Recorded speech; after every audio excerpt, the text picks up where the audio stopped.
So we are going to continue here with Proverbs chapter 17. I had started this episode and I made it about 30 minutes into it. Had a pretty good thing going too. But unfortunately, my computer crashed somewhere in the middle of the night and I lost that information. So we're going to have to start this episode over and try to recover some of the lost ground. So the first thing that I'd like to say is, despite the various difficulties that life presents, despite my various failures, I am grateful for the day today. I'm thankful for those that are in my life, those for whom I love, and those who love me.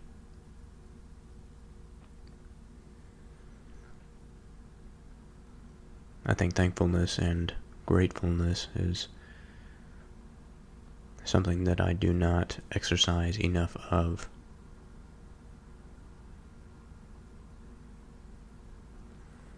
So let's begin with chapter 17. Better is a dry morsel, and quietness therewith, than a house full of sacrifices with strife. A wise servant shall have rule over a son that causes shame, and shall have part of the inheritance among the brethren.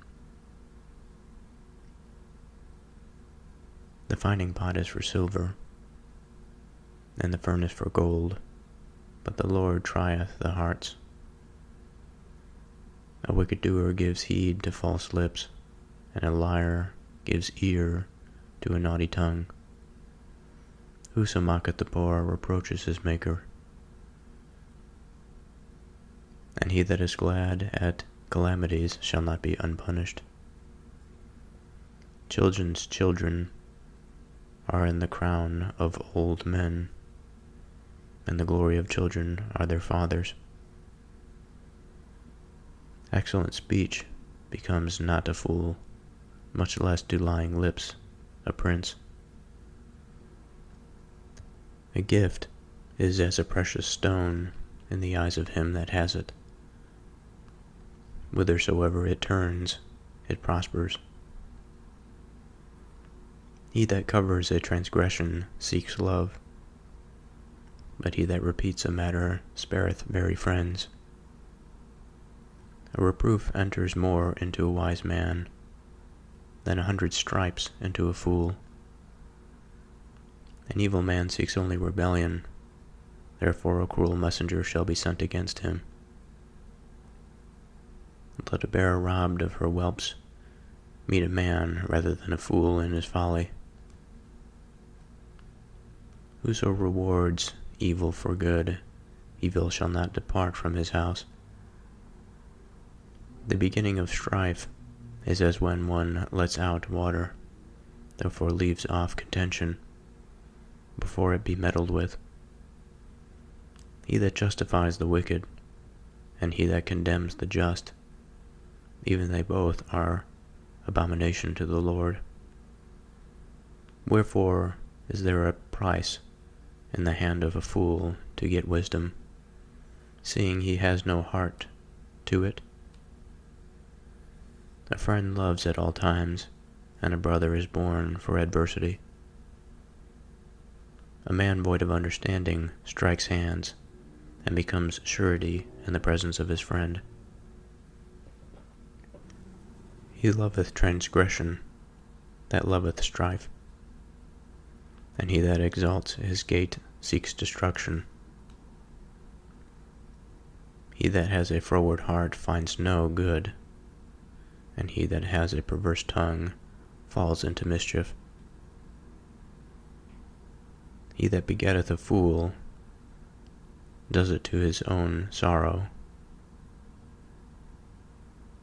and the father of a fool has no joy.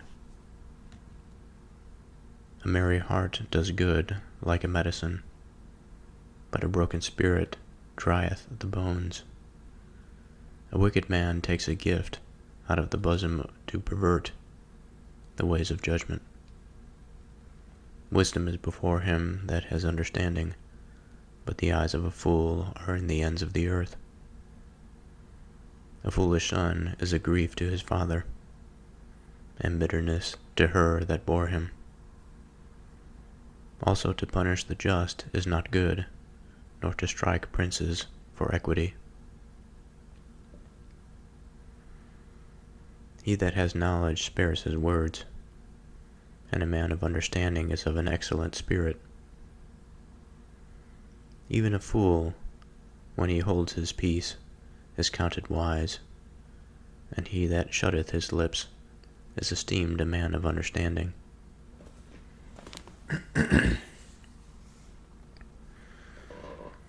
So that is chapter 17, and keeping with tradition here, we are going to go through this verse by verse and try to squeeze out every bit of understanding that we can. Now, I'm particularly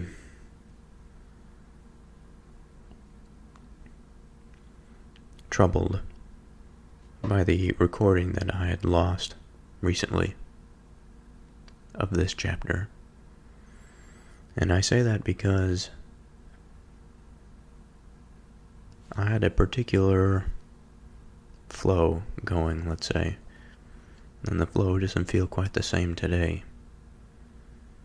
For today, just as I mentioned at the outset, I experienced a bit of failure.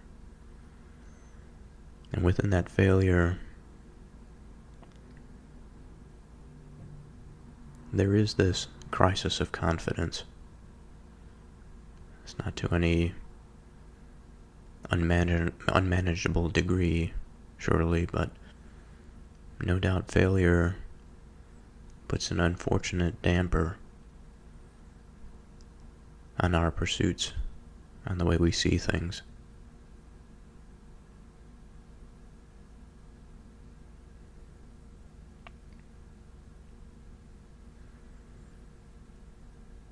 And yet the way that we see things is quite humorous. One day,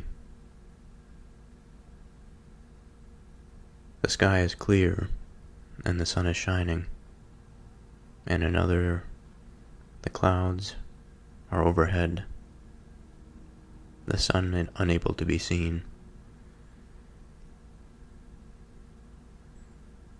And seemingly the only change between the two conditions was the state of being in which the man rose from his bed that day.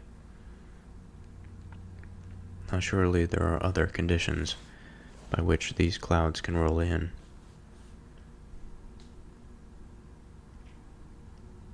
However, it gives credence to the idea that the heart must be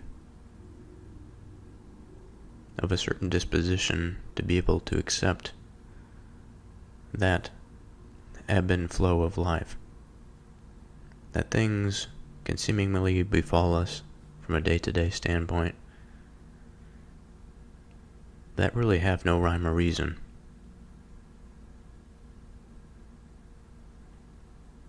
And surely on the more contrary days, I think it is an opportunity for us to find that stability, to find that pillar of truth around which we can secure ourselves, to bring us back to a place of stability, of understanding, of proper orientation.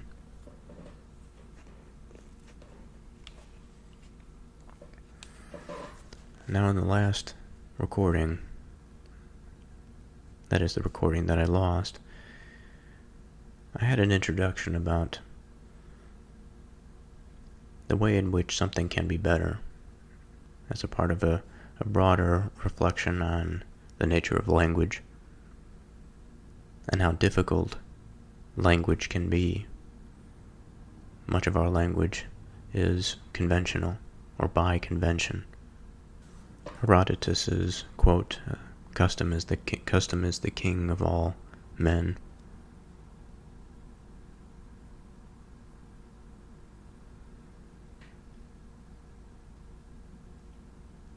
Not only is language difficult to find that center place, the place that is truly tangible, that's truly understandable,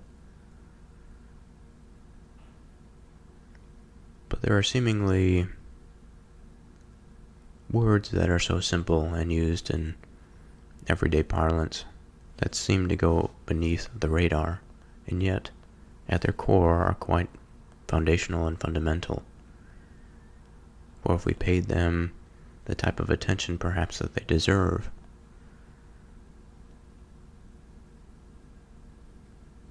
perhaps we would not get much done. And one of these words is better. Better makes a distinction between two things, that one is higher than another. But there again lies a dilemma. I said that one thing is higher than another, but it doesn't really describe what better is. Now we have this illustration between two things that are at this moment quite fuzzy. They are of low resolution.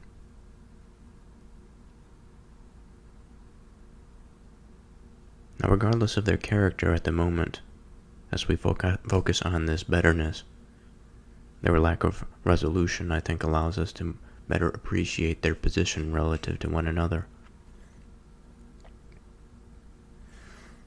And so what can we say of the superiority of the one and the inferiority of the other? We can ask ourselves, by what standard is one superior and another inferior? What landscape do these two things of comparison exist within? What does it look like? Surely the backdrop cannot just be this nothingness, the space of nothingness. For if it was just meaningless space in this intelligible sphere, well, we say that one thing is better than another.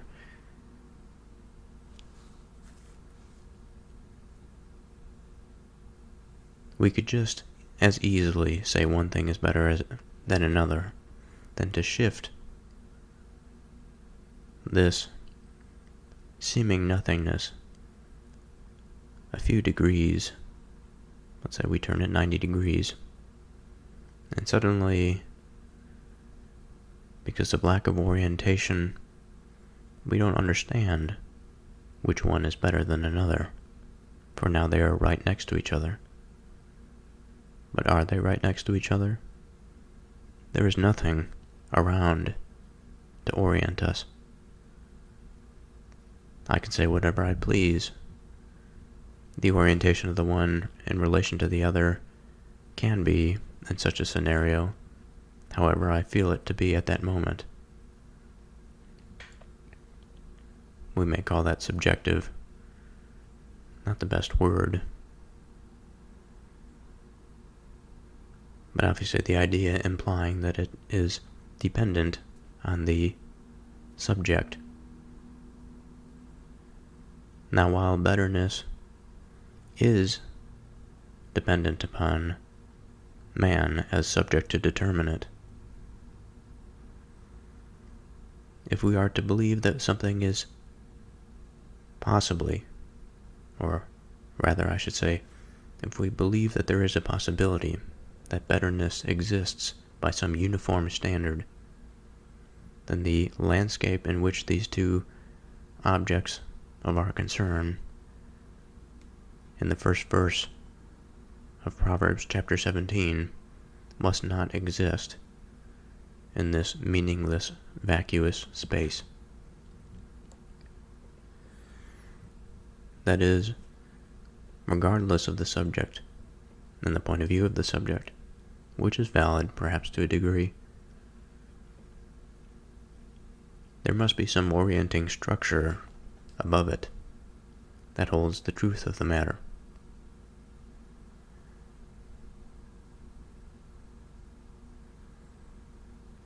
Better is a dry morsel. So now we add resolution to this.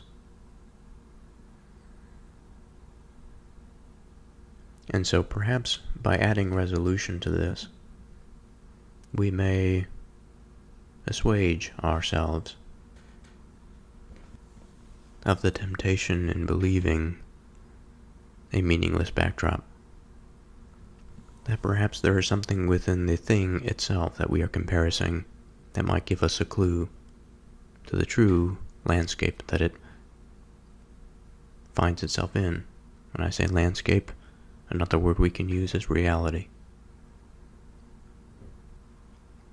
Better is a dry morsel.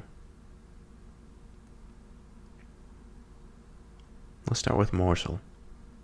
What is this? What is it often referred to? And what broader pattern can we think of it? A morsel, in my common mind, implies a small piece of food. A piece of food that is not, it's much inferior to that of a meal. It would not sustain a grown man for very long. We can consider it of a whole that is necessary to sustain man. And so now we have, if we zoom out perhaps from this little scrap of food, this morsel, this piece of food, we zoom out and we say, okay, this morsel perhaps can be placed in a broader context. That broader context, in relation to man, we can say is a meal that is sufficient to sustain him.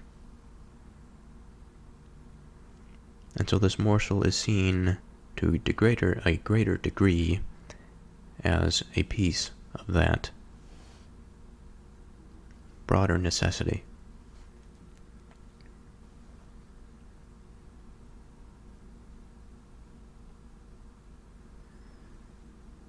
Now what if we add dry into the equation? Better is a dry morsel.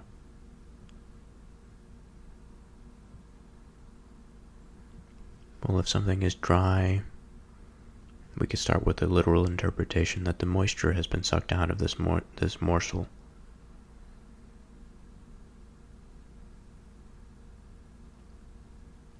It is reduced in some way, both in its substance, but also in its appearance. A morsel that is dry is unappealing to us. It's unattractive.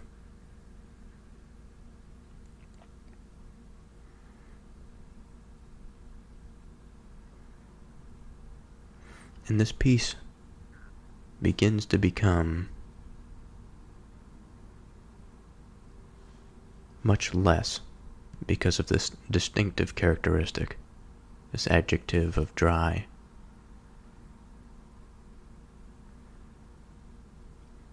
So now we have an undesirable piece of the whole. Or we could say something that is impassive. It is dull.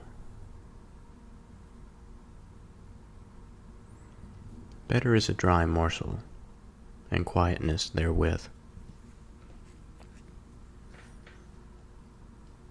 So now we see an introduction to quietness, with the context of some uplifting quality to it. It has a relationship to that dejected piece of the whole, to that sorry, withered piece. Now what is this quietness?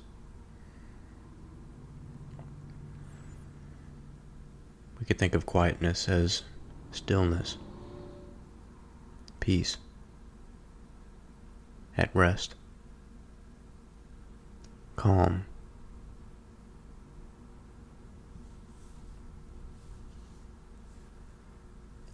And so although our piece of the whole is dry, as dull as it may be, it retains this sense of quietness, this sense of peace within it. And it is this that is better than a house full of sacrifices with strife.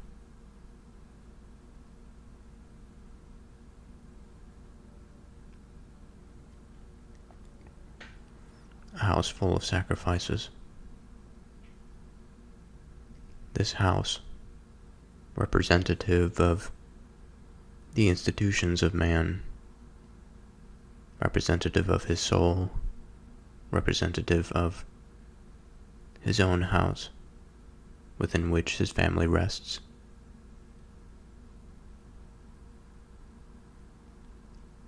A culture of a people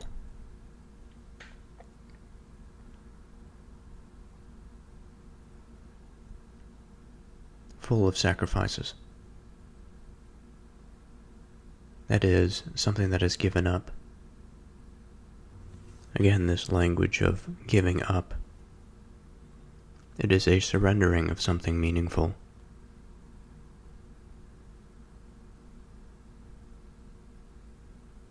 And why do we surrender meaningful things? Why do we sacrifice? Now, even if we don't sacrifice at an altar, every single one of us makes sacrifices every day. Some of us may make quite difficult sacrifices.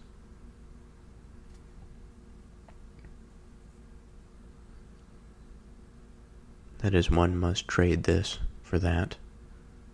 One must give this because of this or that. There is a reason to the things that we give up in order that something else may occur. Sacrifices, to a degree, are based on reason. They are based on some pattern for which we understand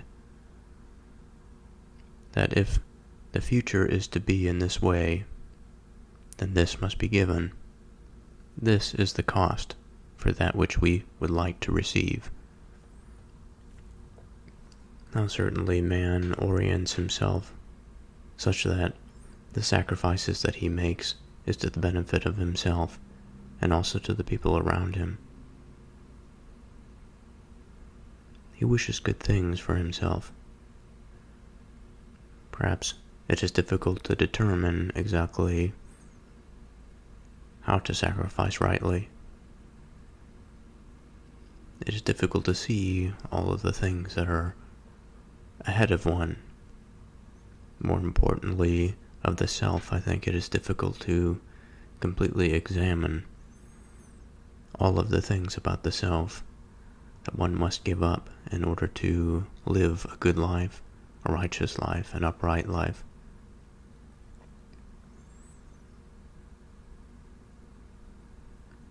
Perhaps it is a matter of degree, perhaps it is a matter of illumination.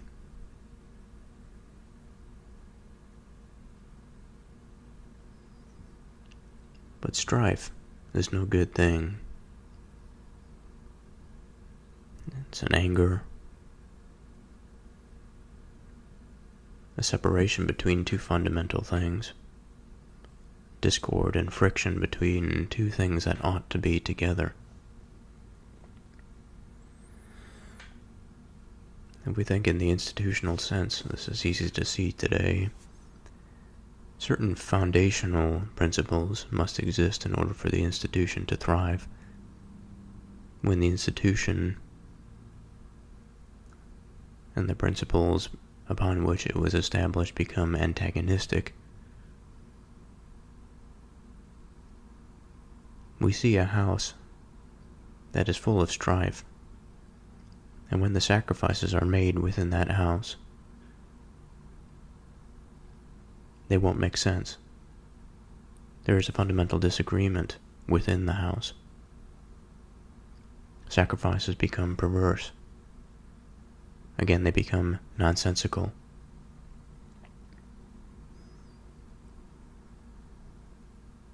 We give under the idea that we will receive,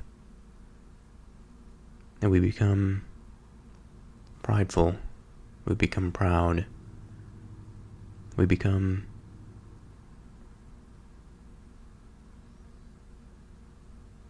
greedy and arrogant.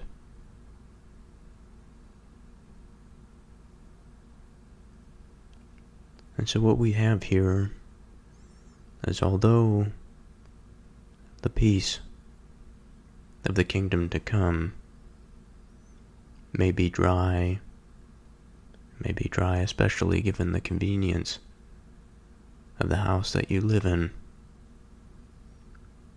but the house that you live in is full of sacrifices, with strife. It is better that you pursue this quietness, even if it means you reduce yourself to part of that whole, in the hopes that then your sacrifices would be worth something. There is a logical line through the things that you do, the things that you wish, and the things that you choose to give up. There is some direct relationship. And so in the interest of continuity and intelligibility and truthfulness, we have to make this trade. It is a sacrifice in and of itself. In order that we may preserve this orientation that we began on the outset, that is within the things, within the objects of comparison. It's easy to lose that orientation, that the background could just seem like a blank sheet of white paper, and that we may orient and we may shift our gaze a varying number of degrees. We can continually do so ad nauseum until we are completely confused about which one is better than the other.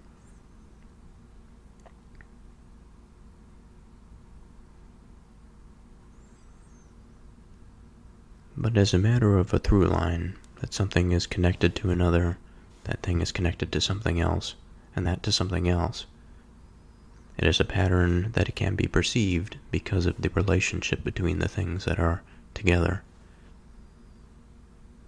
And in the interest of preserving that orientation to what is known, or to what can be known, what can be considered true, it is better in certain situations to accept that dry morsel with quietness than the house full of sacrifices and strife. That applies as much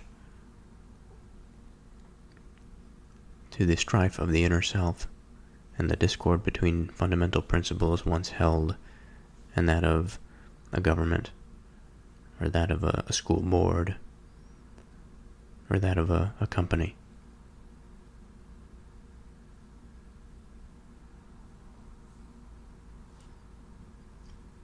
Verse 2. A wise servant shall have rule over a son that causes shame, and shall have part of the inheritance among the brethren. So there are a few interpretive directions I think that we can go here. One would be to discuss this verse in the context of ancient institutions. And the second would be to imagine, to map this old way of doing things with perhaps the way in which our world has changed, and yet facets of the old institution remain, that of certain patterns perhaps, of a type of class of individual that occupies the servant role, and how we might see that today. So in the first instance, when we talk about the servant, and that of this ancient institution, the slave, perhaps, we could think of many things. We could think of the relationship that the slave has to the owner of the estate. It could be a positive or a negative relationship. But the role in general of slaves was complex, multifaceted. They were often fairly integrated into the life of those who owned the estate, of the family that lived at this estate. They were responsible for, depending on the wealth of the household, they were responsible for administration, childcare, general maintenance, general household duties, cooking, cleaning, perhaps security in certain instances. They could provide companionship to their masters. Now, in the modern world, these servants perhaps occupy not too dissimilar roles. That we still have domestic workers, although they may enjoy certain luxuries of the modern world, evolution in the shape and character of their relationship, but largely very similar in terms of the services and the work that they provide.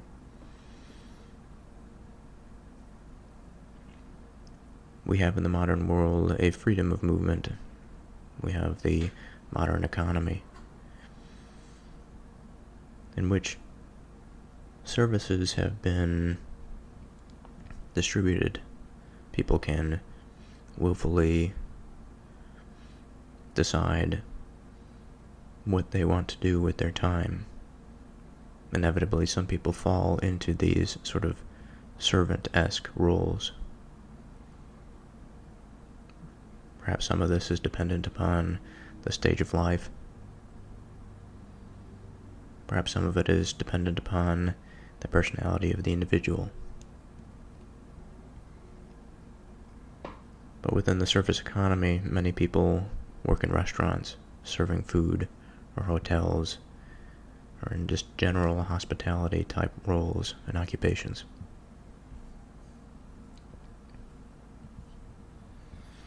In our healthcare system, we have home health workers that go into the homes of others in order to serve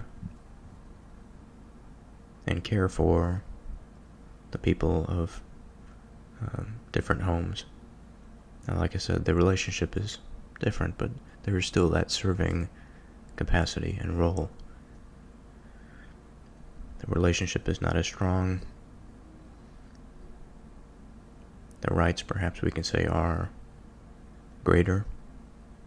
There's greater freedom away from the families and the individuals that they serve.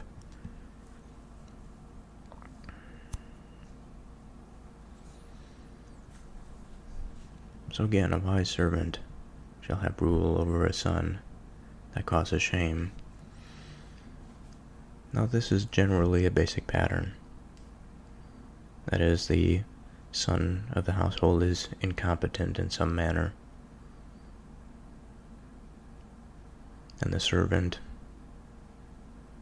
being understanding, being of a wise disposition. Perhaps this wise servant is educated. It was the person that educated the son, is more capable of handling the affairs of the estate than the son is. And so just by sensible means, the servant inherits what ought to have been passed down to the son due to the son's incompetence. And so what does this mean? In a broader sense, we are talking about the dissolution of boundaries, the moving in the vertical hierarchy, the social standing, the value that is attributed to each individual, that of the servant rises in this hierarchy. He moves into, and he establishes for himself a different identity. Instead of being a person that is subject and owned by another, he suddenly becomes perhaps still subject to, but also owner in something of his own. And this idea of ownership and possession, I think, is fundamental. For what does it mean for someone to own something, especially one who has been denied certain rights or privileges of others, suddenly making it into a position of this ownership? Now, ownership, I think, implies individual.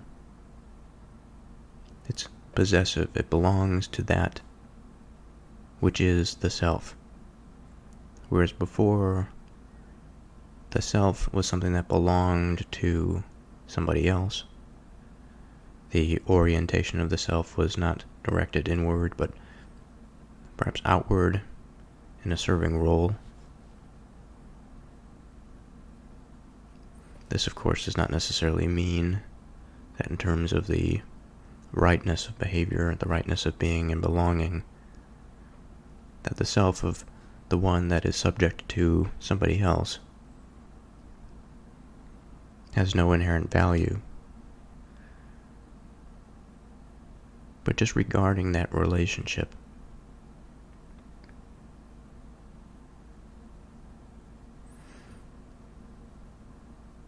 regarding the relationship perhaps of the servant to the master, or the servant to his newfound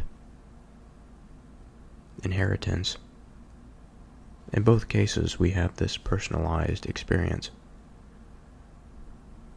in which there is a sense by the parties involved that if the inheritance or the relationship between the person and that thing or other person that is attributed to, private to, particular to, the individual that has ownership of, then we have a case of just, what can we say? It's an ethical case. It becomes a concern of right, that something is justifiable, it is acceptable, it is correct, or it is true. But once that relationship is severed by unjust means, or by, and in this case it would be perceived unjust means, because we run into sticky territory when we start talking about that inferiority ownership relationship between men. In other words, I would like to say and put it in this way, that the relationship of ownership becomes that of a conventional truth. Now, what does that mean, a conventional truth? Well, just like convention in general, or custom in general, it is done out of some established principle. Now, the principle itself may be just or unjust, but I believe for man, at the very least, his principle is open and subject to deception, no doubt. It is also open to the true way of things, being a true principle, being a upright principle, being a principle that not only passes for an institution in a particular age, but also passes for a principle throughout time, if we just take ownership and we take perhaps the servant relationship out of it,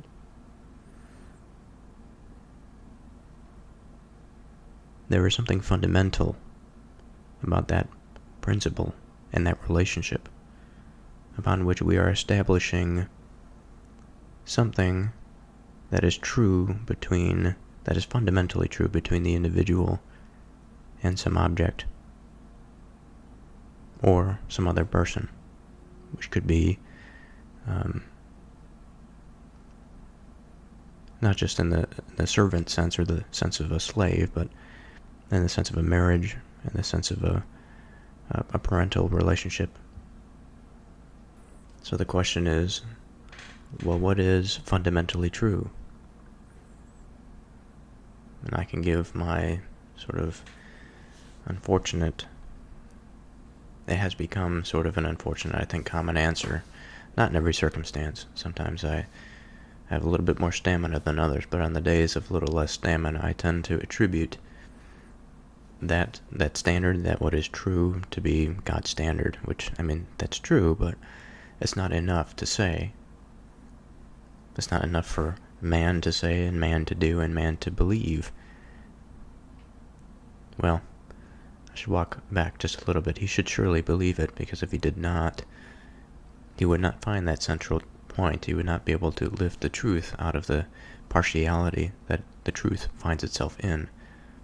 The soup or the bowl that is so fraught with relativism that truth only seems to be a matter of one's own perception. And without belief in that unifying source, in the absence of an adequate answer, then it's impossible to get out of the relativism. So the belief is the first and foremost. And what goes along with that is the do and behavior, all that sort of thing. However, I think the point that I was trying to make is that once we are there, and once we have made that acceptance, perhaps I afforded myself and the idea that I do believe in that this transcendent thing, and that there are others that perhaps do not. I think once we have made this confession, we have surrendered that much. I think it is appropriate for us to move on to the circumstances of unification. And so the question again is, what is fundamentally true? And we have to remember what context we are talking in here. We're talking in verse 2, chapter 17. A wise servant shall have rule over a son that causes shame, and shall have part of the inheritance among the brethren. That led us to the conversation about status, about the relationship of something to another, about this institution of slavery and servanthood, about the idea of ownership and possession. We came to the idea of this understanding of possession and ownership as a true relationship. This true relationship has found itself in the unfortunate confines of the convention of man, that is this bowl of soup, this relativism. But again, here now we are wishing and desiring to find that truth beyond that relativistic spiral.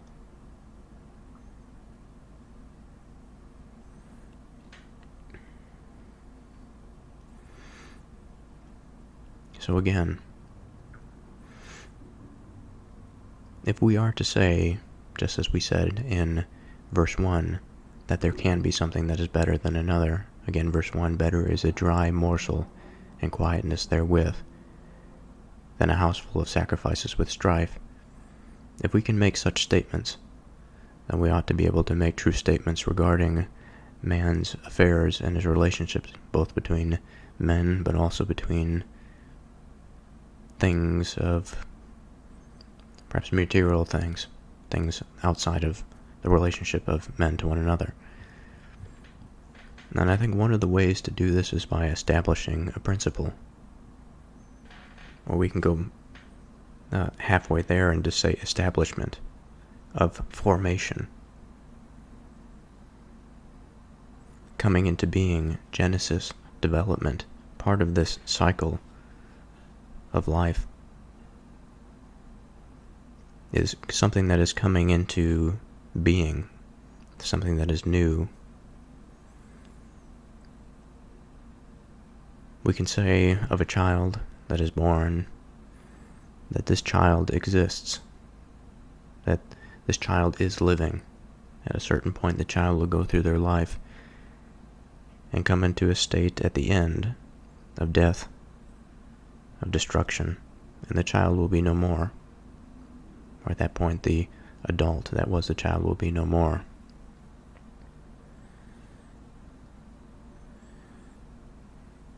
And in this way, I think we see this sort of soup, that there is a discretion, that there is a dependency on circumstance, by which we can grab it and say, okay, it is true, depending on certain characteristics, depending on certain other things that must be true. And so for our truth of ownership, our truth of possession to be accurate, within the confines again of our convention, of our customs, flawed as though they may be, our ownership must rest within the confines of both the current state of culture, of convention, and the evolution therein. That is, if it is to be truthful, and that it is not evolving itself into a state of tyranny, that we recognize that change and evolution is a natural process, a natural course of life that extends well beyond the unitary life of one man. That our truthfulness, just as we can perhaps call the spirit of truthfulness, just as we can attribute liberty, we can find liberty within its own spirit. At every age it seems to present itself differently, and yet it is anchored to the earth, to the world, in familiar ways, in ways that we can recognize that it is liberty. And yet under the conditions, under the time, under the conventions in which it is to be, it may appear different. It may appear to us because it has revealed something new to us.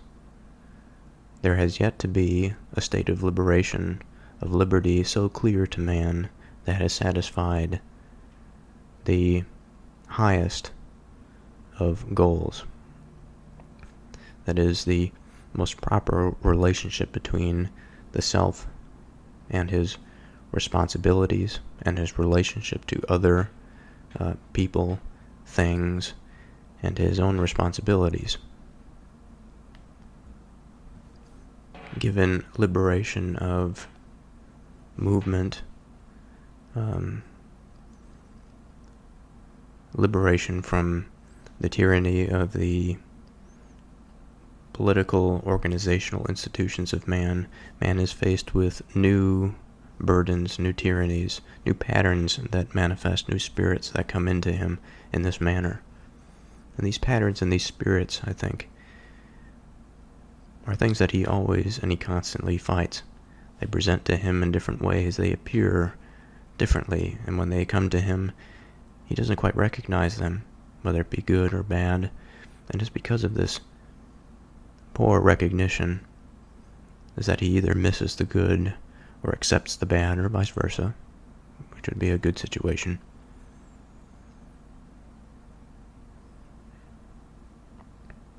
And so within this filtering of the pattern that is false and the pattern that is true lies the procedure by which he would understand and develop an understanding for what is true. And now we have a good tool kit to use to determine that for the material world.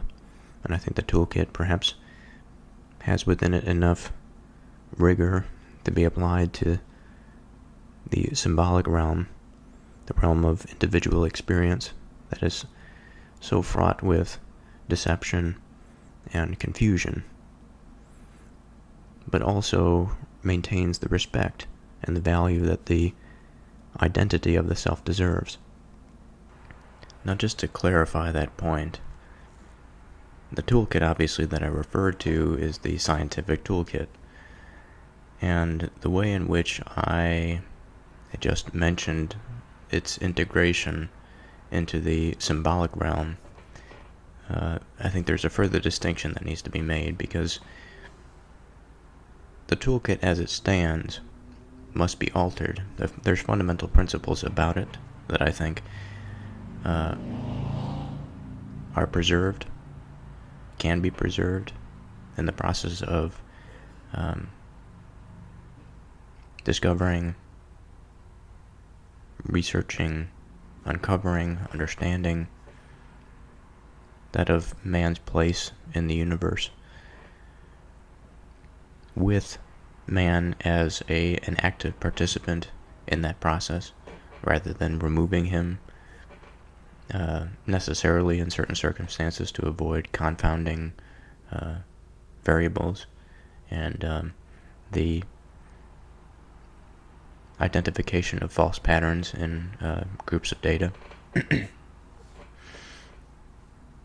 But what I'm mentioning here, what I'm trying to articulate, is that there are certain principles of scientific rigor that I think have been established prior to the inception of the method itself, scientific method. But moreover from that, given that we are this sort of modern world and the scientific method is the primary way by which we come to understand something to be true, we sort of have to walk backwards, even though it would seem that how we got there was walking forward from something else. Now, we could also walk forward and come back to a certain way of understanding. I suppose it doesn't matter, really. The direction that we get to eventually will find some greater integration. But this integration is both of the objective world, but also the world of the subject, of man. And in a poetic sense, once we figure out a way to understand man as the center of the universe, man and earth, perhaps we can say, as the center of the solar system of the universe, while also understanding that man, in another sense, is not the center of the universe, in the physical sense. Now, what does that mean? Is that crazy talk? Well, I mean that in order for us to have and to maintain our individual identity, we do need to start from a particular view of the conscious mind and of the abilities of that conscious mind relative to the material substrate that surrounds us. And to our immediate understanding, our conscious understanding, our level of perception is such that we find ourselves at the center of what is the known conscious experience. Now, that could be false, of course, but given that this is a center of sorts, when we say that the earth, or of that which is material and unendowed with the conscious or the raising of the material substrate for some purposeful, meaningful direction, that man is the center of this process. His experience makes him the center of that process. While at the same time, it does not mean that he and the earth that he resides on is indeed the physical center of the material world that surrounds it. Okay, so now it's time to progress to the third verse here. I'll close my door, it's a bit quieter. The fining pot is for silver, and the furnace for gold, but the Lord tries the hearts. So a fining pot is also known as a refining crucible or crucible. It's a container or vessel traditionally used in metallurgy and metalworking. Its primary purpose is to heat and melt metals at high temperatures to remove impurities, refine the metal, or to create an alloy.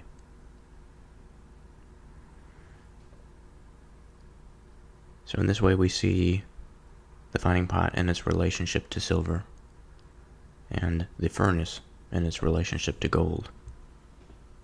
For similar to this relationship of the fining pot and silver, the furnace is used in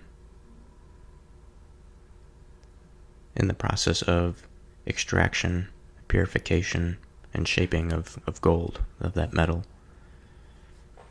So I'm using a sort of informal source here just to get a grasp and understanding of the relationship between the device and the metal here, because it's fundamental to the meaning of the verse. So if we are to go further, and we are to discuss this fining pot, given this source here, a fining pot is primarily used for the purification and removal of impurities, which we've said, from molten metal, particularly gold and silver. It is employed to achieve a higher level of purity in the metal. Now it's obviously not restricted to gold and silver, but this is what we are dealing with here. Now in the removal of impurities, when a molten metal is poured into a fining pot, impurities, or so-called dross, rise to the surface. These impurities, which may include other metals or non-metallic substances, are skimmed off, leaving behind a pure or purer metal. Now the refining process, the fining pots are used specifically as a part of the refining process to improve the quality and purity of precious metals. They are particularly important in achieving high levels of purity for application like coinage or jewelry. Now on the other hand, the furnace, its purpose, the source here says it's a more versatile tool used in various stages of the metallurgical process for both silver and gold. It is used for tasks such as smelting, alloying, melting, and shaping metals. So I know this is probably overkill, but I still think it's important to understand the concepts here, to understand the verse. So in terms of smelting and alloying, furnaces are commonly used for smelting, which is the process of extracting metal from ore. In the case of gold and silver, this involves heating the ore to high temperatures to separate the metal from impurities. Furnaces are also used for alloying, where metals like silver and copper are combined to create specific alloys. Casting and shaping. Furnaces play a crucial role in casting, where molten metal is poured into molds to create various objects, including coins, bars, jewelry, and industrial components. Furnaces provide the necessary heat to keep the metal in a molten state during casting. And the last here is heat treatment. Furnaces are used for heat treatment processes to alter the properties of metal, such as annealing or tempering. These processes can enhance the strength or hardness of metals. So key points here. Fining pot, used for purification and removal of impurities from molten metal. Its focus is on achieving high purity levels. The furnace is more versatile, used in various stages of the metallurgical process, including smelting, alloying, casting and shaping, and heat treatment. Now both tools are essential in the processing and refining of these metals. But the purpose for which they are employed is different.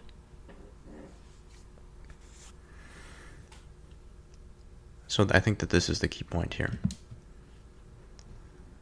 So the fining pot is for silver, and the furnace is for gold. we have two meaningful metals that are valuable in the mind of man. And we have their associated mechanical or procedural processing mechanisms, I guess we can call it that way, the fining and the fining pot and the furnace.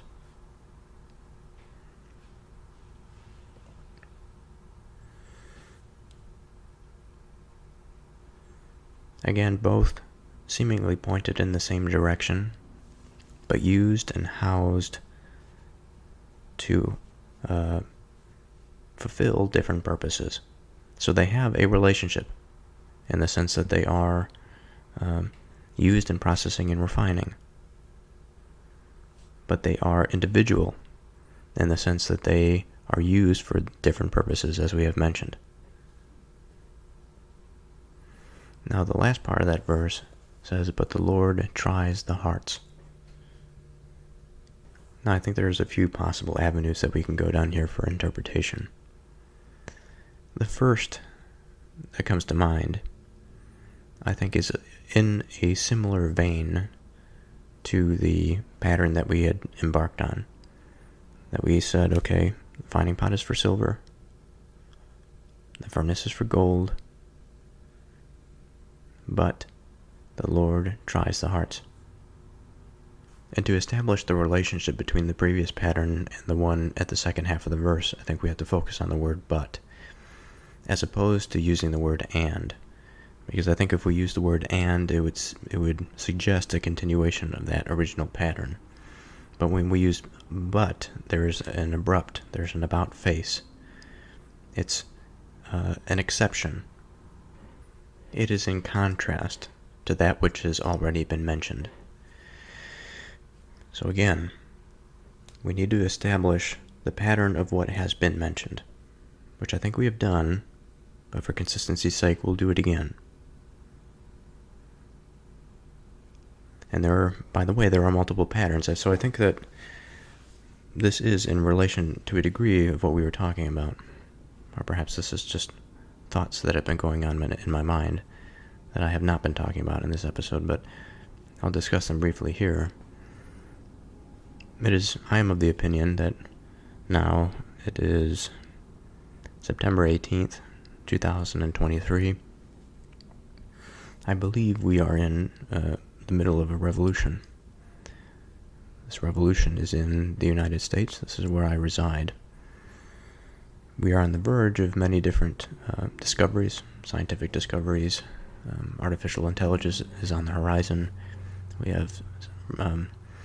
We always have had, to a degree, political instability, but it seems as though it is ever approaching a critical mass, whereas throughout the ages, there have been pivotal points in our history, in our process of development, that we have radically shifted our understanding of things.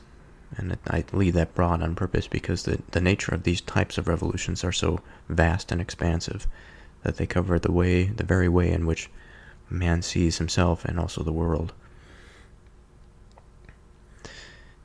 Now, even if it is not to manifest as something as expansive as it can be, I still think it is a revolutionary period.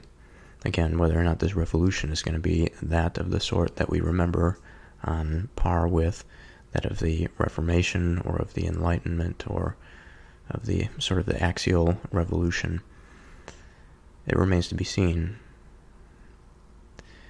However, when I think about this verse, I think about there are different patterns that can be recognized here. That there is more than one that can be pulled from a bit of information. And I think often confusion can arise if we pull out one pattern and we go with that pattern and compare it to, let's say, the second half of this verse or some downstream. It could be a consequence. It could be some relation that is downstream. If the pattern does not match that of the downstream, It could be that we had made a mistake in our inference of the initial information. That although we correctly identified a pattern that was within the words of that, the first part of the verse, let's say, there is another pattern that is more rightly fixed within the broader context of the verse. And regarding truthfulness, it is my opinion that along with this revolutionary period that we find ourselves in, we also find ourselves in a period of profound institutional insecurity and, as I've mentioned in this podcast, the soup of relativism, that many of our institutions now, they are insecure in the sense that people do not trust them. There are many things that we have identified in our institutions that are insufficient to meeting the needs of those who participate in the institutions. And what I mean by this relativistic soup is that we are swimming in partial truths, that there is some remaining consistency that allows us to still hold the institutions and the traditions, but it is not enough untruth for us to completely revamp, to completely change the way that things are done. Now again, whether or not that we find ourselves in a position where this is necessary, it remains to be seen, but the soup of relativism is always a danger, because within this soup, the spirits of the heavenly realm, as I want to say concrete, but as principled as they are and as solid as they are, they enter into our conscious sphere, I believe, under, depending on the nature of the spirit, depending on its orientation, its goodness or badness, but these spirits, or we can call them these principles, find themselves embedded within both our truthfulness and also our falsehood. And I think that this is where we get our good and evil type of dichotomy. I think of the spiritual realm, there's more sophisticated ways in which the principles can manifest, or the spirits can manifest. There are different ways in which we can see a person of one face and a person of another face and still identify common personality traits. And the commonality between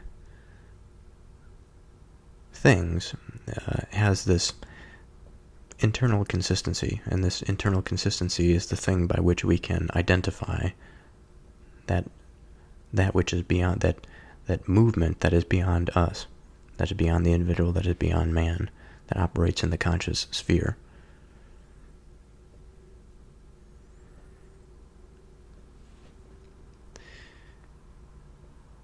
So the finding pot is for silver, and the furnace is for gold, but the Lord tries the hearts. So back to the point, back to the first pattern that we need to pull out of the finding pot and the furnace. So in our initial establishment, we said that both the finding pot and the furnace share a common relationship, in that they are involved in the process of purification and refining of metals. Now we have a distinction here that silver is for the refining pot and gold is for the furnace. Now we could dive deeper into that pattern and say, well, what about the refining pot is made for the silver, and what about it is made for the furnace? Certainly both metals can be used in both situations. If the refining pot is to be something of a of a jeweler's or a monetary or currency type of refinement, and the gold is more of a practical, ornate, which would be jewelry in a way, but also structural. It would make more sense that it would be in the furnace. So now the question becomes, well, in what situation would we have something, a pattern that is broad enough to be in relation to both of these, that is in contrast to it? Well, in the first instance, I think we could say that the metals are used for the purposes of man, whereas the trying of the heart is for the purposes of that divine point, that divine unity, that central point. And so if we imagine some directed point above all mankind, that it represents the truthfulness that he so desperately wishes to grasp onto in a pure manner, in the way that he wishes to find the purity in silver through his process of refining, or in his process of refining gold for, putting on buildings and structure of that kind. So man does this to the material world, but God does this to man. And I think this is the point here, that God is the finding pot, or the furnace, to the heart of man. It is the God, this divine, again, central point at the top, at the pinnacle of this mountain that we all move towards, that seems to narrow the higher we go towards the top. The more nonsense we can say that is stripped away from our endeavor towards wanting to find the truth.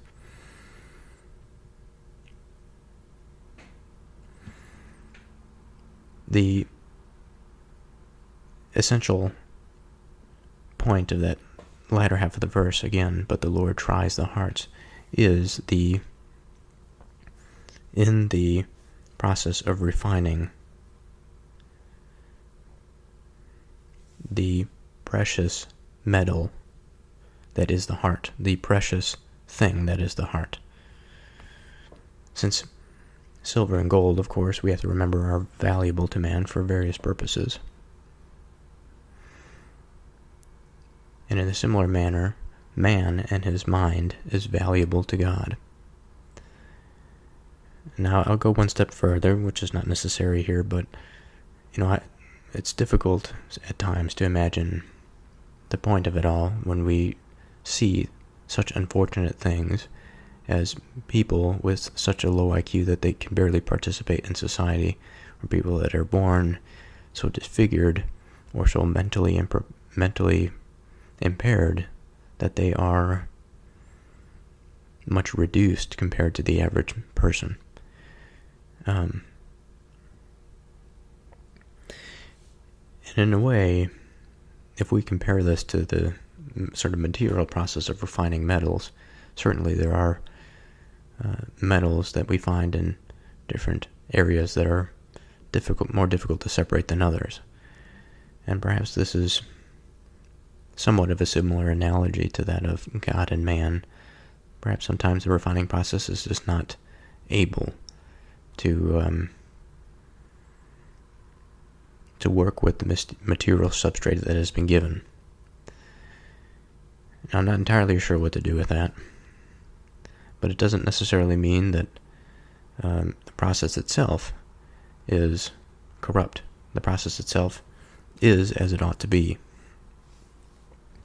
And I think it's a testament to man that despite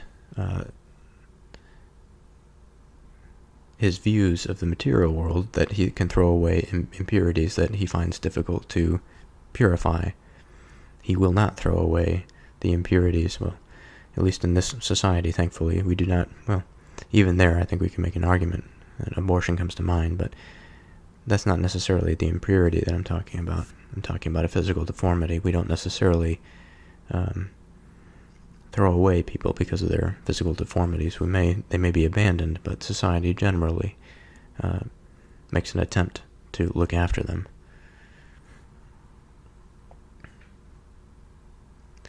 Now, the last thing that I would want to say about this verse is a sort of reflection on the refining process. What exactly does it mean?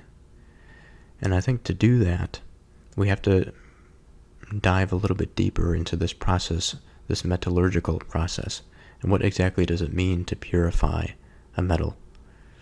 And in that way, through that understanding, how can we say that this is related to the purification of the heart and to our current understanding of the heart thus far? So I'll try to be brief here. I'm not going to go into every single category that I mentioned earlier. But the first, just doing a bit of a small research tangent here, there's something that comes to mind that I think ought to be mentioned. So of the purification process, it says this: the purification process is an essential step in refining metals like silver and gold to remove impurities and achieve a higher level of purity. Now there is a general overview of this purification process: crushing and grinding, smelting, impurity separation, refining, casting, or solidification.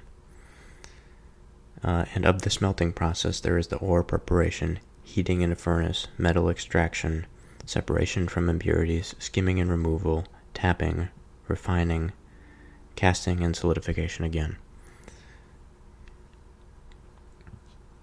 So of all of that, the thing that I want to mention here is, again, the purification process is an essential step in refining metals like silver to remove impurities and pay attention to the language here, and achieve a higher level of purity. Now, why exactly would we want to achieve a higher level of purity of something? Sort of bizarre if we think about it. Now, for structural reasons, I think it makes sense. If there is indeed a reason that we should purify our substances in order to make something that is more robust, I think then that is worthwhile from a material standpoint. Now, from another interesting potential how can we say, economic use for this sort of process is in that of jewelry or of ornate designs. And the reason that it's interesting to want something purified at the high level in that context, but I suppose it applies to both contexts, but I see it more vividly in the latter context, is that in the latter context, we want that material substance to be pure so that we can put it on that which is that form and that shape which is artistic and has a sense of purity in and of itself. It is beautiful.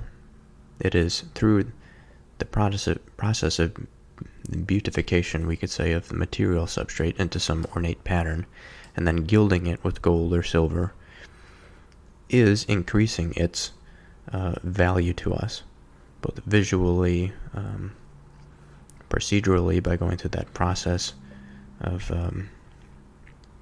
refining. And yet there's something else, something a bit farther, I think, that we can identify here. Because I think it symbolizes the path. Again, thinking about the mountain as this symbol, something that has a wide base and a narrow peak. It symbolizes this path towards unification, towards narrowing down, but also purifying. And within the process of purification, and I think this is the key point, we have faith and we understand that what we have done is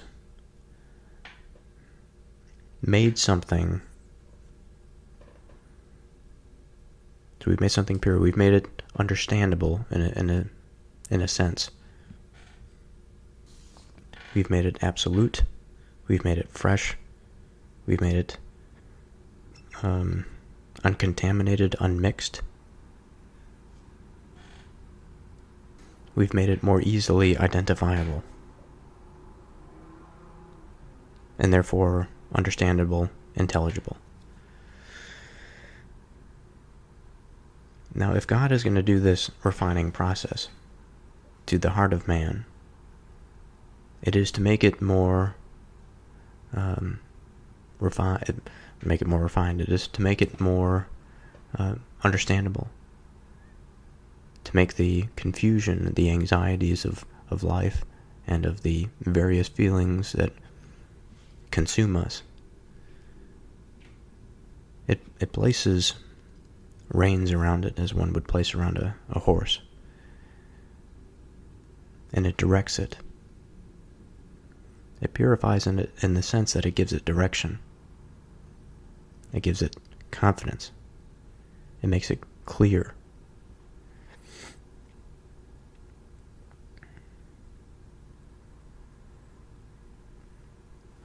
Another way we can think of this purity is wholesome, untainted. Untainted by the immoral nature.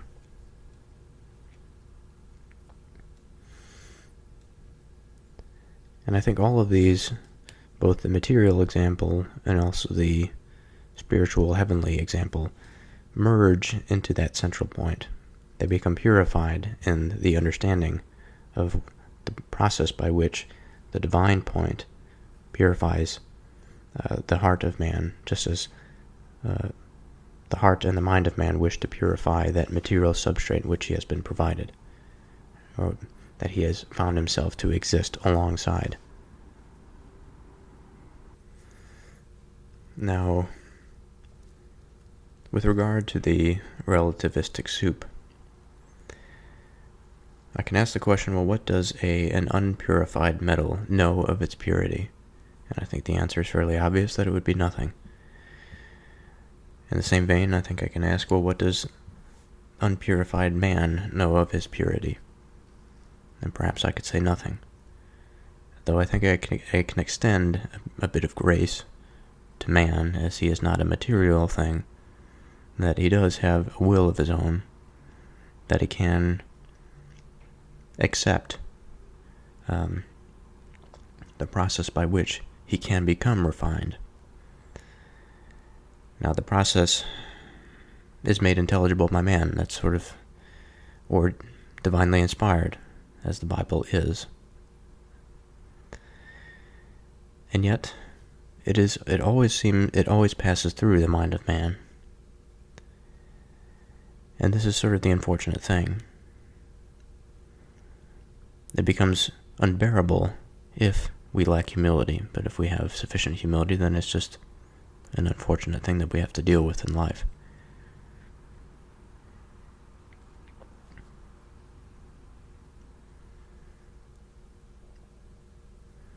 A wicked doer gives heed to false lips, and a liar gives ear to a naughty tongue. Now, thus far we have considered the wicked as a person that is overly concerned with the affairs of the self, of his own self. And he is at expressed danger for a type of internal tyranny, an internal servitude, and imprisonment. This is the fate of the wicked. But the outward expression of the wicked is, there are a bunch of words that are fluttering in my mind that aren't quite descriptive enough. I think dangerous, I think obviously selfish. It's vacuous, it is negative pressure, that is, it draws into the wicked nature, draws into itself. It's sort of like a black hole, or like a tempting curiosity that one is influenced by and is drawn near, and once they're close enough to it, that darkness consumes them also. Now the wicked doer gives heed, gives attention to false lips, and much of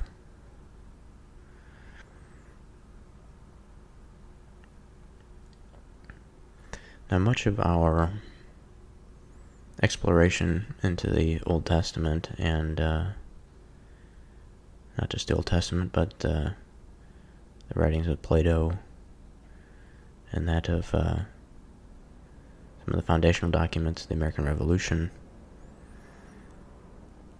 they focus on attention. The Bible explicitly focuses on attention, as we see here, and how important it is, because the direction of attention is the direction of being, I think, to a certain degree. A wicked doer gives heed to false lips. They give attention to falsehood, the speech, one of the primary ways by which we transmit information, meaningful information. We can call it heavenly information, heavenly sphere. We transmit the heavenly sphere through our language, through our words. They give attention to that which is false. They wish to dilute the truth that man knows. Again, within the illustration of the relativistic soup, he wishes to pour more of that falsehood so the truth is dissolved. And in that environment, I think that the wicked is allowed to grab on to less and less of the truth, and all the while become more and more successful in his ends. Now, the second part of this verse, and a liar gives ear to a naughty tongue. Now, a liar that says one thing but means another. Now, he gives ear, or again gives attention to, the naughty tongue, which is a similar sort of thing that we had seen in the first part of that verse. The naughty tongue, false lips, very similar. The naughty tongue is explicitly, I think, perverse. That the liar is intentional, whereas the wicked is intentional to a degree, but blinded by selfish desire. The liar, although maybe the same as the wicked, I think is, perhaps this may not be completely right, but the liar is a step further down the path into that wickedness than just the first part of that verse would suggest. The liar gives ear to the naughty tongue. The one who explicitly says one thing means another, attends to that way of being, and so therefore becomes that wicked doer.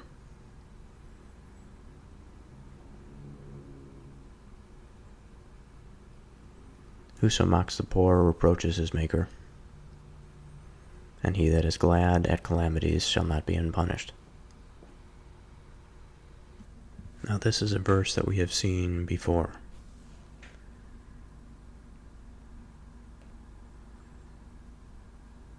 Now, it is not immediately clear why, if one is to mock the poor, reproaches his maker.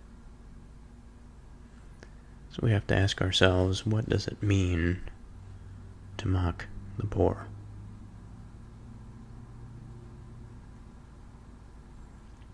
One may say that it involves having a contemptuous attitude for those who have less.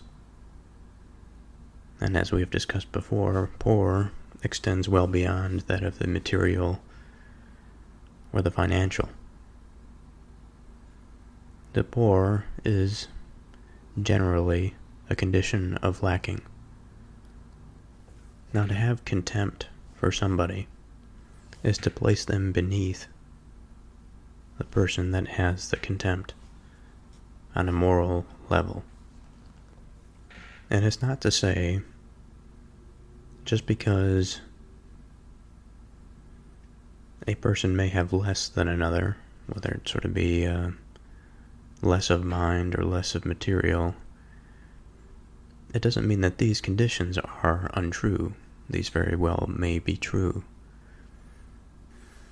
But when he makes the equivalencies of the worth of one person to another, he finds himself thrust into the divine courtroom. And just as he makes his declaration and his judgment, he has perhaps unknowingly set his own standard for the way that the morality of the way set by the pinnacle, set by the center of the purposeful minded path. And this rebuke or reproach of the Maker is in one sense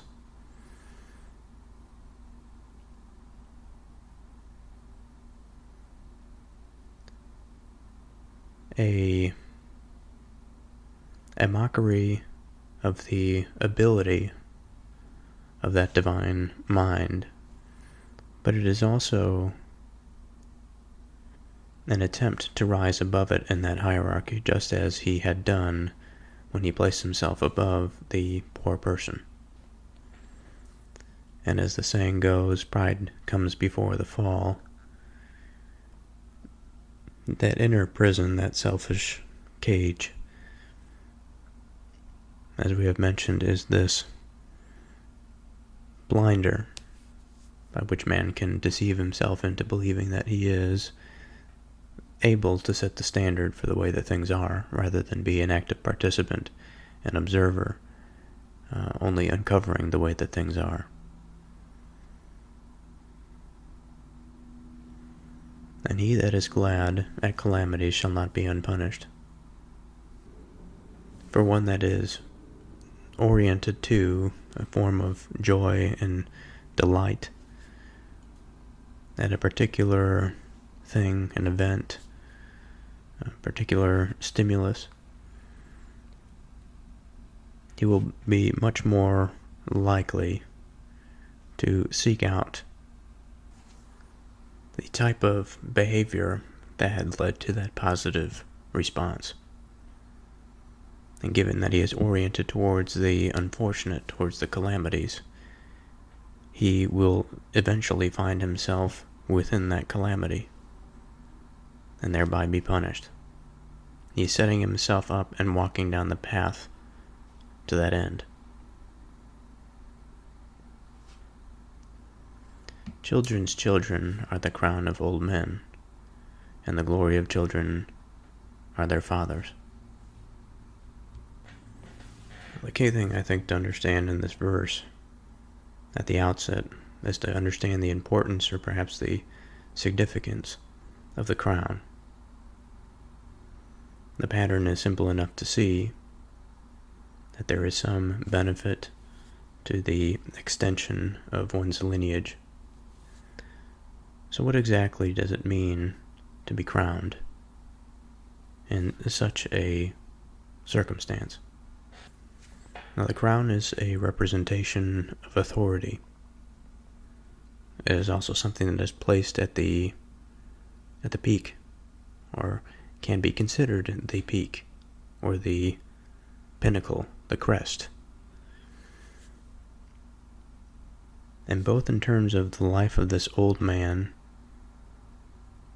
but also in terms of the position that he represents in the family, he has woven or stitched a thread through time.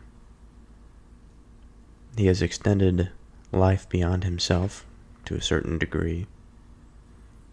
He is crowned as he sits at the head of the family, as being the one that, again, provided this thread of stability throughout the family.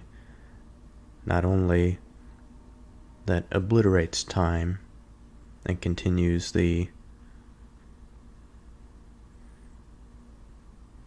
spirit of that family, but also in terms of,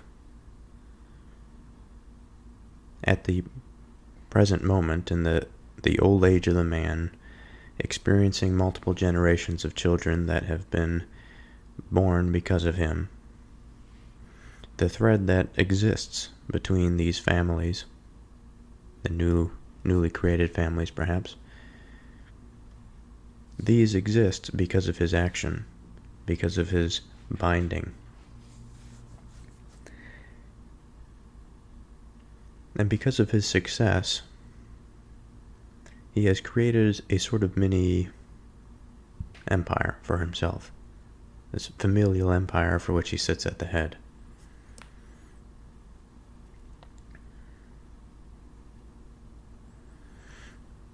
Now, the second half of this verse is an interesting one, and the glory of children are their fathers. In what way can we see this? At first glance, it's not necessarily clear to me exactly what this means. Glory of children are their fathers. It's simple enough to make the connection that the strength of the father is endowed to that child. Here we have a conception, an idea of honor, and of adherence to some principle that has been planted, instilled in the child by the father.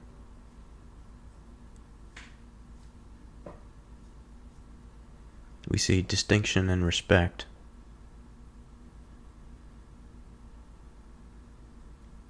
because of what the father has offered to the child. Perhaps most importantly, we have the creation or the illumination of value. And that within this glory, within the honor, within the respect, the esteem, the child appreciates, the child is able to see. Now, what exactly is he able to see? Now, barring the unfortunate circumstance, the unfortunate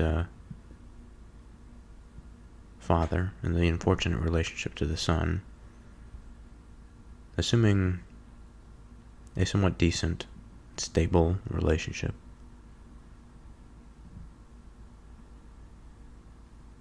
this illumination, this sight,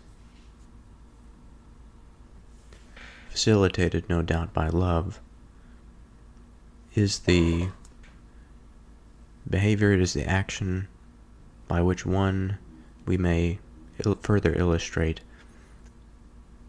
turns on a light in an otherwise darkened room, a pitch black room.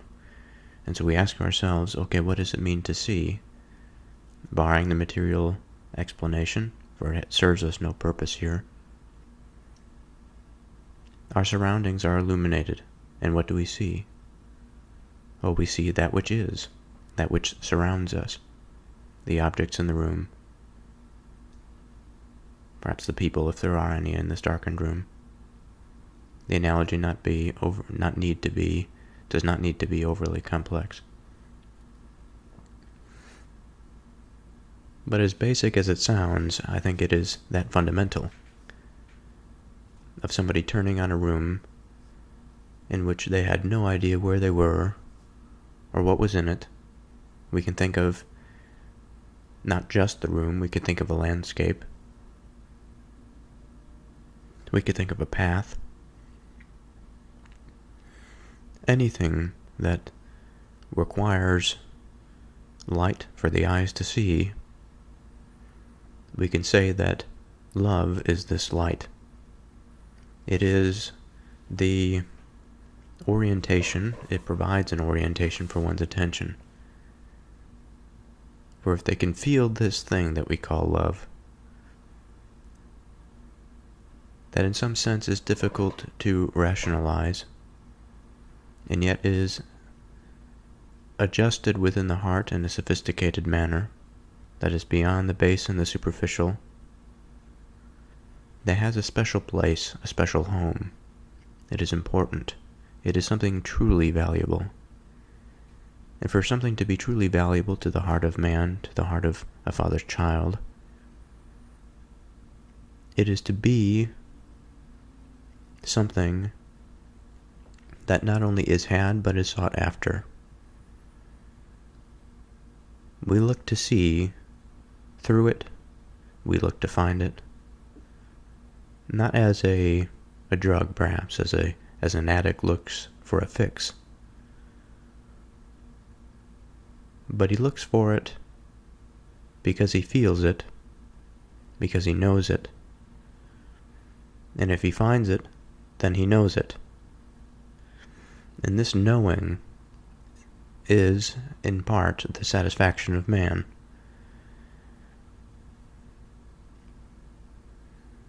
And so again, although it is simple, perhaps so simple that it may be difficult to see, I think it is important because of its fundamentality.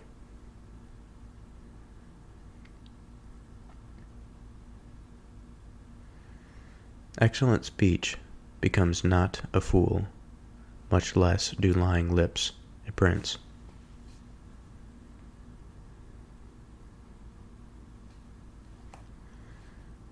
So what can we say here? What can we identify? What is excellent speech? Excellent speech, perhaps we can throw a line out attached to truth. That might be excellent speech.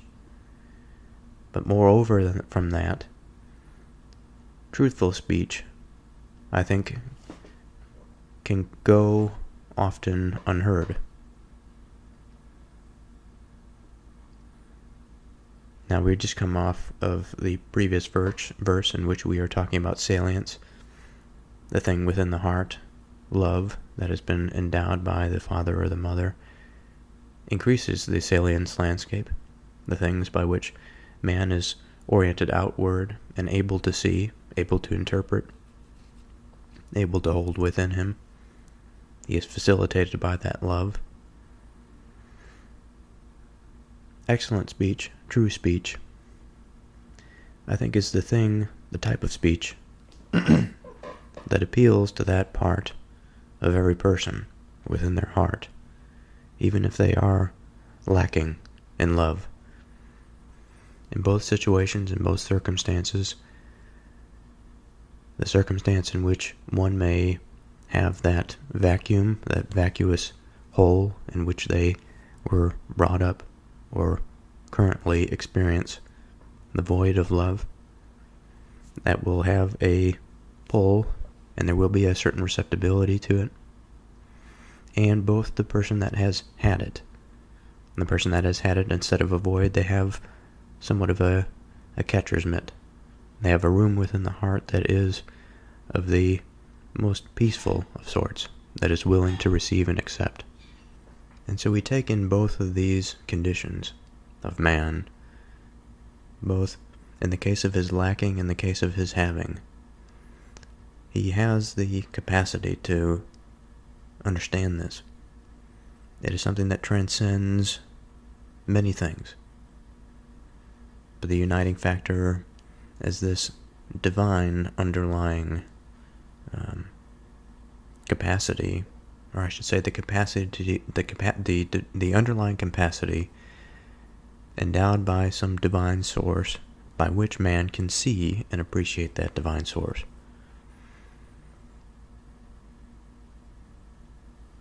Now I say that because excellent speech is the speech that appeals to that source, that facilitates that opportunity, that walks through that passageway. And in such a manner, it is not able to be that fool, the one that is silly, that is perhaps base, perhaps that is light to such a degree that there really is no meaningfulness, or perhaps foolish in the manner of wickedness, of being closed off, of being overly self-centered. The doors that provide this permeable matrix into this metaphorical self have all been shut in the foolish person, or perhaps I should say in the wicked person. Of the foolish person, there's a lack of attentiveness. Perhaps all of his doors are open, perhaps all of them are shut. He is not the attentive type to really have that introspective criticism or reflection. Now this, again, to just reiterate and to hammer this home, the excellent speech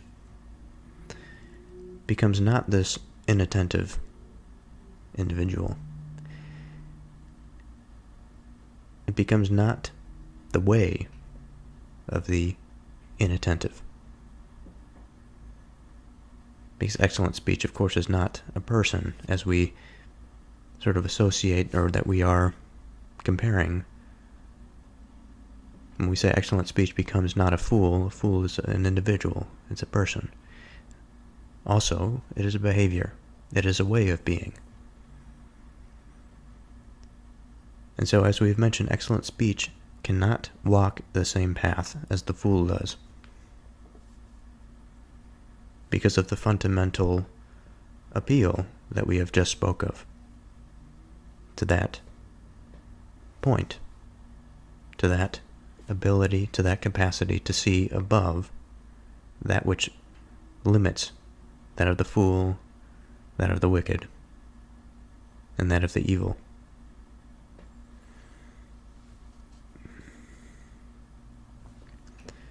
The second half of the verse, much less do lying lips a prince. Excellent speech becomes not a fool, much less do lying lips a prince. Now this is identifying something objective. We're not considering the state of the prince that is poor, begotten, in narcissistic, selfish desire. We're talking about the rightful place of the prince in this vertical, perhaps, hierarchy. Excellent speech becomes not a fool, much less do lying lips a prince. Now that would seem to suggest a certain place that the prince ought to hold. And it contrasts that to the lying lips. Now, to lie is to say something that is other than the truth. And it could be for one's own personal gain, out of worry of self-harm, perhaps. It is deception.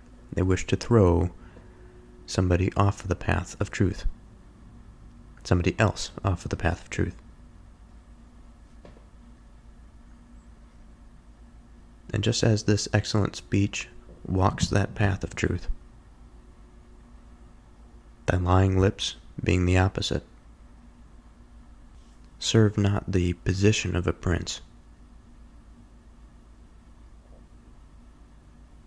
who is said to inherit the throne, who is said to inherit the authority, the divine authority, that divine insight. So I think I'm going to end this episode here, this being part 1 of Proverbs chapter 17. And I'll continue next time with part 2.